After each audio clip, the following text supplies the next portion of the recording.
तो वैसे ही लड़ रहे हैं जैसे वो जब वो 28 के थे तो लड़ते थे।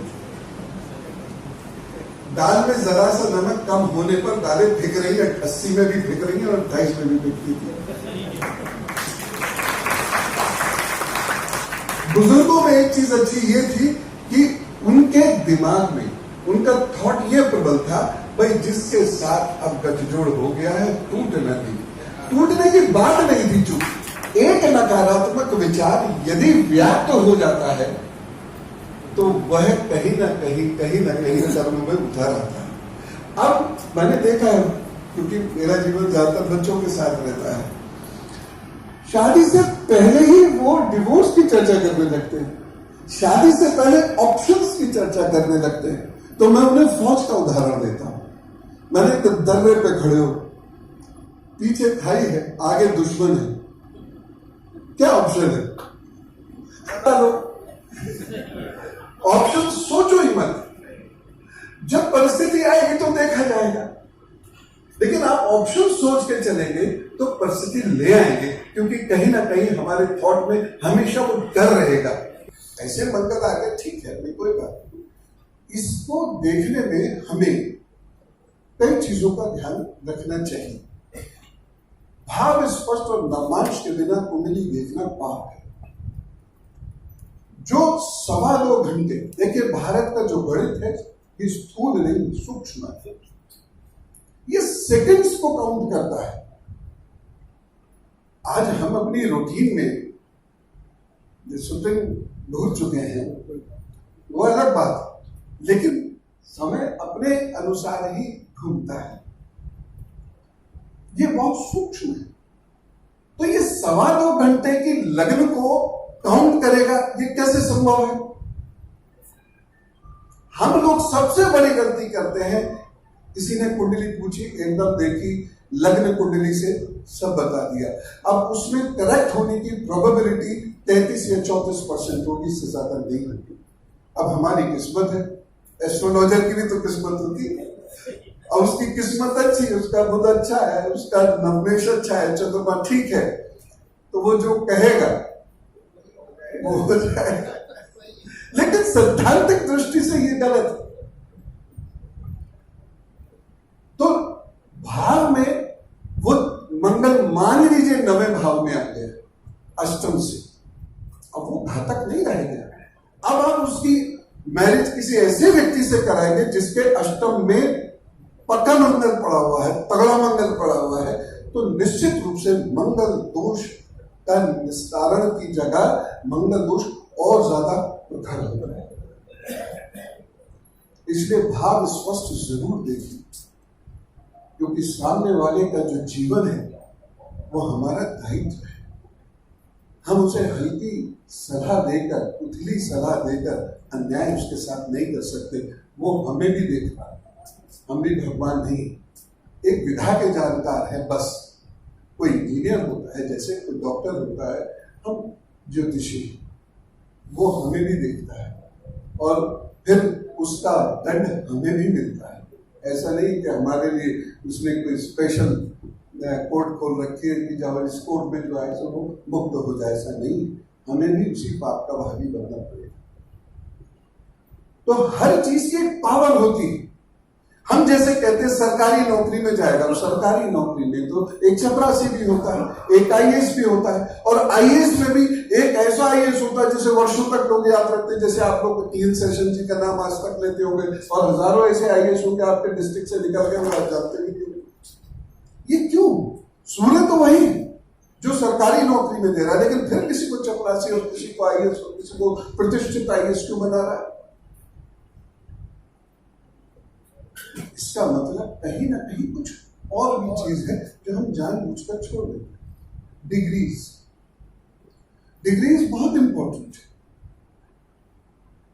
तो मंगल दोष में जब भी हम देखें तो डिग्रीज को भी देखें और डिग्रीज से मिलान करें। मान लीजिए किसी का मंगल अष्टम भाव में 10 डिग्री का है, मान लीजिए वो कर्क में 10 डिग्री का है, और हमने ऐसे कन्या से उसकी कुंडली मिला दी जिसका 29 डिग्री का है कर्क में। दोनों का मंगल सेम पावर का कैसे होगा? दोनों के फिजिकल अंडरस्टैंडिंग में डिफरेंसेस होंगे। क्योंकि मंगल आरिश फैक्टर को डिनोट करता है, साथ साथ मूड को भी डिनोट करता है, एग्रेशन जिसे हम बोलते हैं ब्रेन में, जिसे हम थैलेमस या हाइपोथैलेमस कह सकते हैं। तो साथ ही साथ ये फिजिकल पावर को और इंटरेस्ट इन सेक्स को भी डिनोट करता है, और वो एक बहुत बड़ा कारण है। इसीलिए बेडरूम की सही पोजीशन वास्तु में कोई ऐसे ही नहीं दी गई, उसके पीछे बहुत बड़े कारण, जिस पर आज के दौर में बड़ी खुलकर चर्चा करनी चाहिए।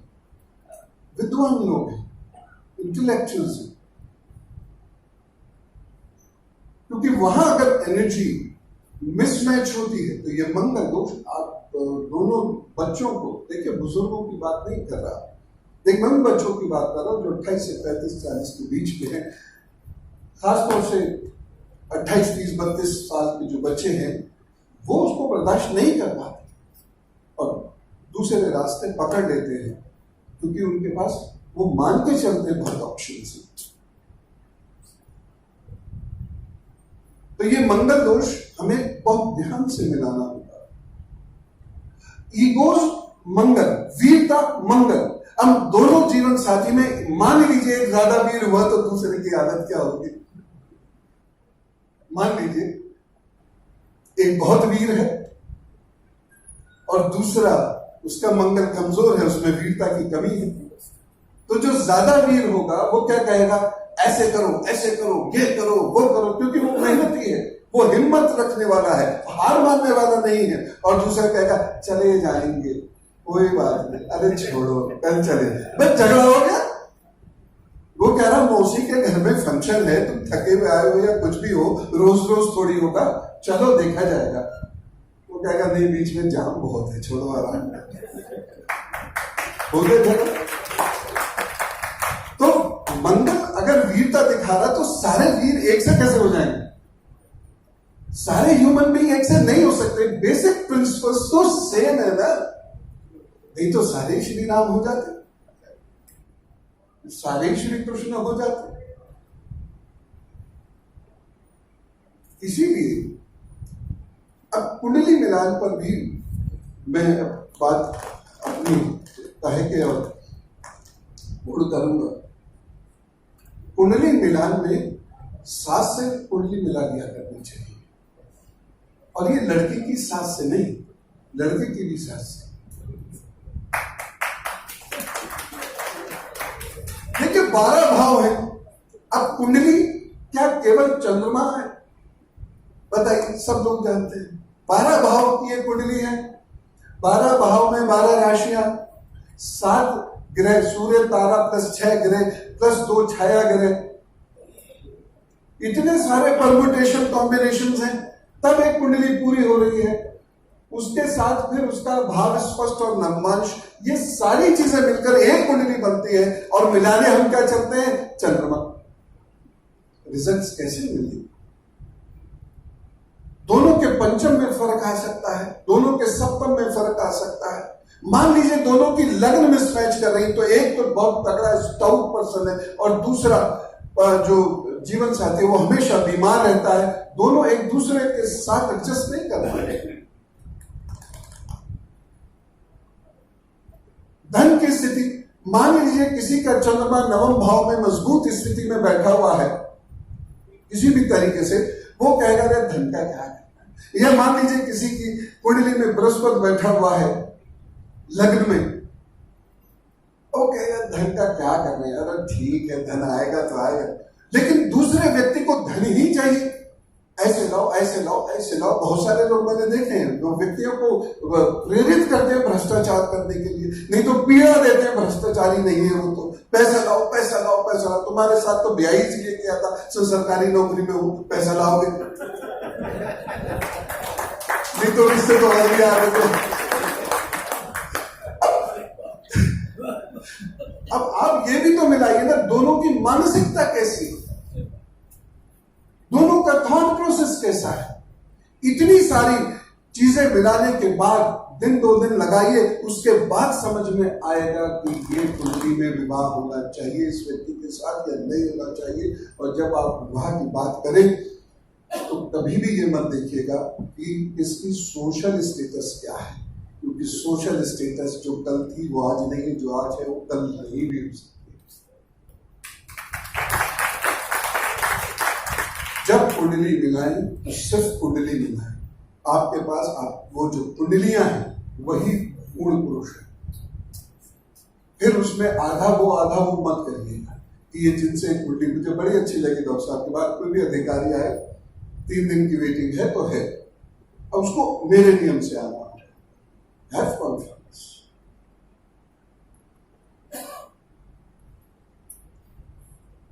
सूर्य को लेकर या थोड़ी सी एक चीज को लेकर कभी कभी एक चीज मैं सोचता हूं, आप सब लोग उस पर चर्चा कर सकते हैं, वो ये है, पूर्व दिशा ज्यादा महत्वपूर्ण है या पूर्व दिशा में दिखने वाला सूर्य ज्यादा महत्वपूर्ण? घर को क्या चाहिए, सूर्य या पूरब? सूरज चाहिए। अब घर किस भी मुखी हो क्या फर्क पड़ता है? अगर घर में मान लीजिए 20-25% दिन में सूर्य दिख रहा है तो घर का बहुत सारा वास्तु दोष, सब नहीं, मैं हाइकोर्ट को लेकर इस्तेमाल नहीं करता, सारा वास्तु दोष खत्म कभी नहीं होगा। मनुष्य कभी पूर्ण मनुष्य नहीं हो सकता, तो देवता हो जाएगा, उसकी कैटेगरी चेंज हो जाए, तो संपूर्ण नहीं, लेकिन काफी हद तक वास्तु दोष का विस्तारण हो सकता है। मान लीजिए उसके घर का दरवाजा भले ही पूर्व में ना हो या साउथ ईस्ट में ना हो, लेकिन उसके घर में सूर्य खूब दिखता है, खास तौर से किचन में, तो सूर्य महत्वपूर्ण है। और जब हम बात करते हैं सूर्य की तो वो पिंगला नाड़ी, घर की भी 3 नाड़ियां होती हैं, तो पिंगला नाड़ी की बात करते हैं, क्योंकि बात लौट फेर कर वही चक्र की भी आएगी। साहब ने इसका जिक्र किया, कहीं ना कहीं ऊर्जा, तो ऊर्जा केवल सूर्य से थोड़ी, चंद्रमा से नहीं।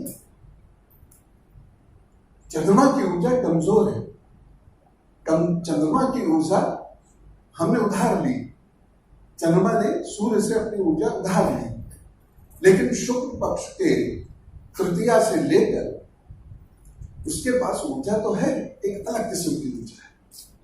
तो वह इड़ा नाली भी तो हमारे काम की है कि नहीं है, और इन दोनों के समागम से ही तो सुषुम्ना जागृत होगी। सुषुम्ना या रोगी की जागृत होती है या योगी की जागृत होती है। तो दोनों ही स्थितियां हैं।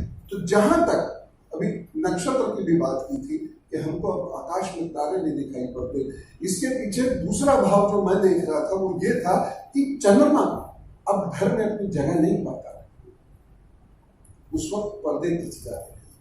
सूर्य घर में जगह नहीं पाता, पर्दे खिंच जाते हैं, सूर्य नहीं दिख रहा, अब घर का दरवाजा किसी डायरेक्शन में होता रहा, कोई फर्क नहीं। ऐसा मैं सोचता हूँ, ये मैं पूरी तरह गलत हो सकता हूँ, वास्तु मेरा मुझे कोई ऐसी विशेष नॉलेज नहीं है वास्तु की, एक बहुत सामान्य जैसे किसी भी व्यक्ति को होती है उतनी भर है। लेकिन एक ये मेरे दिमाग में बात आई तो मैंने सब लोगों के अनुरूप रख दी। पॉजिटिविटी का एक बहुत बड़ा रोल है, और जिसका मंगल या चंद्रमा या सूर्य या इन पर राहु का प्रभाव अगर है तो उसको पॉजिटिव बनाना बहुत मुश्किल काम है। वो खुद से बने तो बने। श्री कृष्ण तो कहते ही हैं कि मनुष्य अपना कल्याण स्वयं करता है, वो अपना मित्र है, अपना शत्रु है। श्री कृष्ण अर्जुन को समझाते वक्त कहते हैं। तो लेकिन ये बात भी सच है कि पॉजिटिविटी बहुत इंपॉर्टेंट है, और मैं जिन 2 उपायों को सबसे ज्यादा तरजीह देता हूं वो है सेवा और साधना। साधना के बिना परम ऊर्जा की तरफ बढ़ना नहीं हो सकता, और सेवा के बिना सांसारिक जगत में लाभ नहीं मिल सकता। अगर आप उपायों को देखें, रत्नों के इतर जो उपाय, तो सब किसी न किसी रूप में सेवा ही तो है। और एक व्यक्ति जो मन से है, निर्मल है, उस पर ईश्वर की बड़ी कृपा होती है। और जैसे कल साहब ने बताया अभी विनोद साहब के लिए कि ईश्वर को याद किया, लोकोमोटिव चल पड़ा। तो ये वही तार है जो कहीं ना कहीं जुड़ा रहता है। और इसी से संबंधित अंतिम दो बात, कर्म और पूर्व जन्म, ये बहुत महत्वपूर्ण है। मैं कुंडली एक तो देखता नहीं, मैं प्रोफेशनल एस्ट्रोलॉजर नहीं हो पाया, होना भी नहीं चाहा, लेकिन कर्म बहुत महत्वपूर्ण है। और कुंडली जब भी देखिए उसके पूर्व जन्म से देखना शुरू कीजिए, क्योंकि इस जन्म में बहुत सारी चीजों के फल वो ऐसे प्राप्त करता है जिसके लिए उसने कर्म नहीं किया था। और वहीं से वो किस स्टेज पर आया। तीन योग कहता है, 3 किस्म के पुरुष होते हैं, पुरुष और स्त्री मतलब पुरुष। उत्तम जिन्हें योगारूढ़ का है, फिर मध्यम और जिन्हें अधम, तीसरा है अधम। अधम का मतलब नीच नहीं है यहाँ पर, अधम का मतलब है जिसको अब सीखना शुरू करना। अष्टांग योग अधम पुरुष के लिए है, मध्यम और उच्च के लिए नहीं। मध्यम पुरुष को सिर्फ गुरु सानिध्य चाहिए और उच्च कोटि के पुरुष को केवल वो हाथ चाहिए जो जामवंत का श्री हनुमान जी, वो योगारूढ़ है। तो पूर्व जन्म बहुत महत्वपूर्ण है। आप क्या संस्कार लेके आए और आपके कर्म कैसे हो रहे हैं। और इस बात के साथ मैं अपने वाणी को विराम देता हूँ। और सब में जहाँ एक और लॉजिक हो, वही दूसरी ओर साधना भी हो। सेवा जरूर हम करें, कर्म श्रेष्ठ करने का प्रयत्न करें। और कर्म को गाइड करने वाले व्यक्ति का ही नाम गुरु है, जो अंधकार का नाश करता है। और इसीलिए ज्योतिषियों को कभी भी अहंकार नहीं लाना चाहिए, उनके जीवन में अहंकार का कोई स्थान नहीं। और जन्म पत्नी मिलान, मंगल दोष पर चर्चा बहुत हो गई है। पत्री मिलान में थोड़ा आगे बढ़ते हैं। विचारणीय है थोड़े से पक्ष हमारे पास। अष्टकूट, वन से लेकर के और नारी तक अष्टकूट होते हैं, जिनके मूलांक 36 होते हैं। कहते हैं कि 36 गुण में से 18 गुण मिलने चाहिए, कुंडली मिल जाती है। यह एक धारणा है, तथ्य नहीं है। केवल गुण मिलान, जन्मपत्री मिलान का स्केल नहीं है। ग्रह खराब है, गुण चाहे 32 हों तो जीवन सरल नहीं होता है। गृहस्थ जीवन में हमेशा दिक्कतें आती हैं। सबसे पहले कुछ बातें करते हैं। आजकल नारी दोष इतना भयंकर रूप इसका है कि अनेक विवाहों के कुमारे लड़कियां लंबे समय तक 30 साल 35 साल की उम्र आती है, लेकिन कहीं नारी दोष मिल जाता है, कहीं गण दोष मिल जाता है। और इतना भ्रम है, इतनी धारणा इसके अंदर है कि वे उससे उठते नहीं है। नारी दोष हाँ जातियों बारे हैं कि ब्राह्मण को ना दोष रहेगा। नारी दोष को निकालने के लिए सबसे नंबर वाले जो अष्टकूट है, कूट है, वर्ण बनाना पड़ेगा। ब्राह्मण जाति नहीं, वर्ण जाति नहीं। हमारी जो वर्ण है नंबर 1, अगर लड़का ब्राह्मण है, लड़की ब्राह्मण है, लेकिन दोनों के जन्म कुंडली के अनुसार वर्ण शूद्र हैं, वैश्य हैं, क्षत्रिय हैं, तो उसमें नारी दोष का विचार करना ही नहीं चाहिए। ये बड़ा तथ्य है। लेकिन लोग मानते हैं कि नारी दोष पहले देखो, नारी दोष अगर पहला 1 नंबर का जो कूट है हमारा वर्ण, वो अगर वो 29 मान का नहीं है तो नारी दोष की देखने की आवश्यकता नहीं है। दूसरी बात, तीसरे वाला जो कूट है वो है ताराकूट। हम उस पर देखते नहीं है, हम गण नारी खुद में उलझे गए। जो तारा का स्टार है, स्टार वो छोटे से कर सकते हैं। वो स्टार जब हमारा तृतीय कोट होता है, कौन सा? ताराकूट। स्टार जब पति पत्नी युवक युवतियों का स्टार अच्छे हैं, उनके दोनों में 3 मिल रहे हैं, तो चाहे नारी दोष मिले चाहे गण दोष मिले, विवाह संपन्न अच्छा होगा और संपन्न क्या सफल रहेगा। तो सबसे पहली बात नारी दोष का विचार फर्स्ट फूट यानी वर्ण से कहना चाहिए ना कि जाति के अनुसार। दूसरा जो तारा है, तारा अगर दोनों का तीन नंबर आए हैं तो समझो कि तारा उज्ज्वल है और उसको फिर नारी गान भकुट की आवश्यकता नहीं है।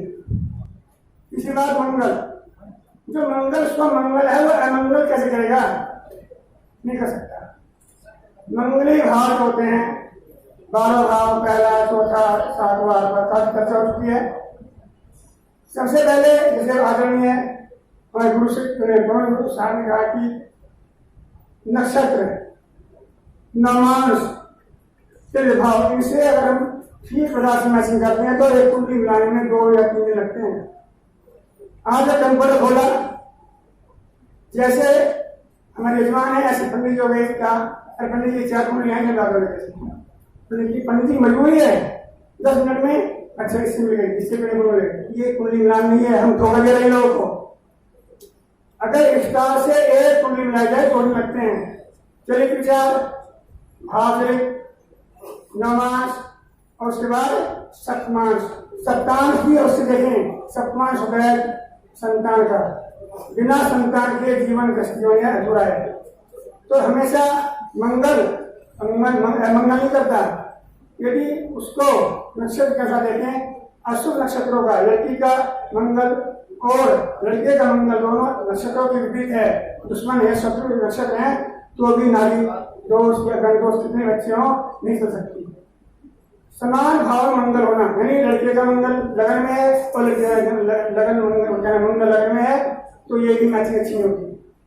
समान भाव में मंगल होना भी दूषित होता है।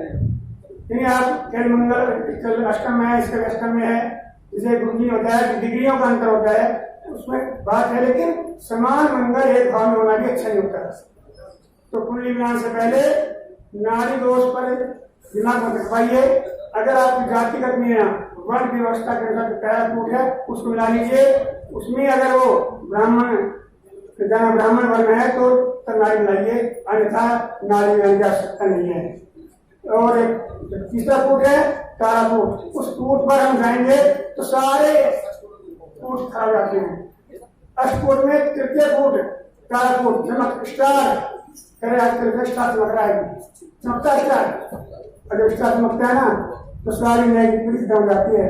तो वही हमारा तारा फूट का ये हमारा प्रभाव है। आज इस मंच पर आकर आप सबके समक्ष आपकी ऊर्जा ध्यान करते बड़ा आनंद आ रहा है, आप सबको धन्यवाद।